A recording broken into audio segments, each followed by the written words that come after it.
Le journal de l'économie sur TV5 Monde. Bonjour à tous et merci d'être avec nous.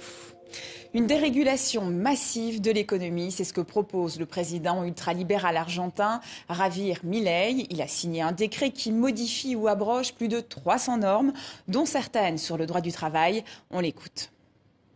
L'objectif est d'entamer le chemin vers la reconstruction du pays, rendre la liberté et l'autonomie aux individus et commencer à désarmer l'énorme quantité de régulations qui ont retenu, entravé et empêché la croissance économique dans notre pays. Mais ce décret doit encore passer par le Parlement où le parti du président est minoritaire.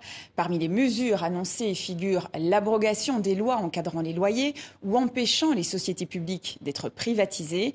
Les secteurs du tourisme, de la santé, du transport aérien, de la pharmacie, de la viticulture ou encore du commerce verront leurs règles modifiées. Alors l'allocution présidentielle a été accueillie par un concert de casseroles dans plusieurs quartiers de Buenos Aires et des milliers de personnes sont spontanément descendues dans la rue près du Parlement pour exprimer leur mécontentement. Une autre manifestation avait déjà eu lieu un peu plus tôt mercredi. Et face à la contestation, le gouvernement argentin menace de couper les aides sociales de tous les manifestants qui bloquent la circulation. Les Argentins ne peuvent en effet plus manifester dans les rues, mais doivent le faire sur les trottoirs. Un accord a été trouvé pour assouplir les règles budgétaires européennes. Le pacte de stabilité qui limite pour chaque pays le déficit à 3% du PIB est modernisé. La France et les autres pays membres devront toujours respecter cette règle. Mais pour y arriver, ils disposeront de plus de temps et de plus de flexibilité pour les investissements liés à la transition verte ou les dépenses militaires engendrées par la guerre en Ukraine. C'est l'aboutissement de plusieurs mois de négociations. Peut-être une avancée dans la crise des routiers entre l'Ukraine et la Pologne. Une rencontre entre le ministre des Infrastructures ukrainien et son nouvel homologue polonais a eu lieu à Varsovie. Depuis début novembre, les camionneurs polonais bloquent la frontière, ce qui crée des files d'attente interminables.